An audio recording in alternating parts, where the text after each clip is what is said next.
Now, these are the ordinances which you are to set before them. If you buy a Hebrew slave, he shall serve for 6 years, but on the seventh he shall go out as a free man without payment.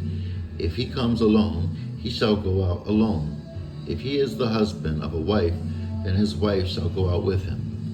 If his master gives him a wife, and she bears him sons or daughters, the wife and her children shall belong to her master, and he shall go out alone. But if the slave plainly says, I love my master, my wife, and my children, I will not go out as a free man, then his master shall bring him to God. Then he shall bring him to the door or the doorpost, and his master shall pierce his ear with an awl, and he shall serve him permanently. If a man sells his daughter as a female slave, she is not to go free as the male slaves do. If she is displeasing in the eyes of her master, who designated her for himself, then he shall let her be redeemed. He does not have authority to sell her to a foreign people because of his unfairness to her. If he designates her for his son, he shall deal with her according to the custom of daughters.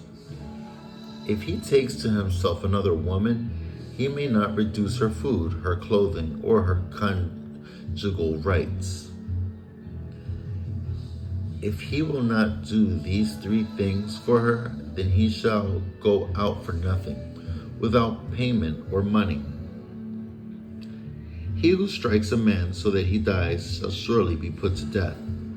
But if he did not lie in wait for him, but God let him fall into his hand, then I will appoint you a place to which he may flee. If, however, a man acts presumptuously toward his neighbor so as to kill him craftily, you are to take him even from my altar, that he may die. He who strikes his father or his mother shall surely be put to death. He who kidnaps a man, whether he sells him or he is found in his possession, shall surely be put to death.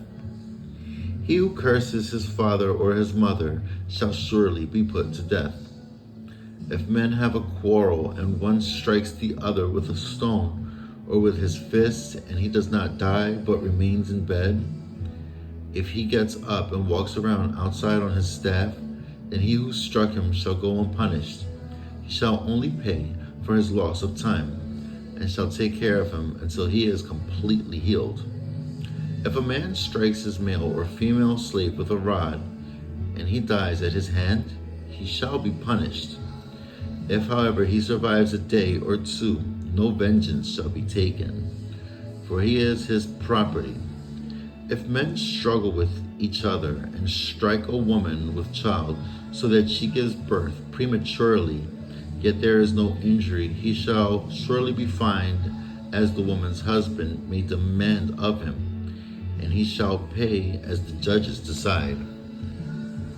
But if there is any further injury, then you shall appoint as a penalty life for life, eye for eye, tooth for tooth, hand for hand, foot for foot, burn for burn, wound for wound, bruise for bruise. If a man strikes the eye of his male or female slave and destroys it, he shall let him go free on account of his eye. And if he knocks out a tooth of his male or female slave, he shall let him go free on account of his tooth. If an ox gores a man or a woman to death, the ox shall surely be stoned, with its flesh shall not be eaten, but the owner of the ox shall go unpunished. If, however, an ox was previously in the habit of goring, and its owner has been warned, yet he does not confine it, and it kills a man or woman, the ox shall be stoned, and its owner shall be put to death. If a ransom is demanded of him, then he shall give for the redemption of his life whatever is demanded of him. Whether it gores a son or a daughter, it shall be done to him according to the same rule. If the ox gores a male or female slave, the owner shall give his or her master 30 shekels of silver, and the ox shall be stoned. If a man opens a pit or digs a pit and does not cover it over, and an ox or a donkey falls into it, the owner of the pit shall make restitution. He shall give money to its owner, and the dead animal shall become his. If one man's ox hurts another's, so that it dies, then they shall sell the live ox and divide its price equally. And also they shall divide the dead ox.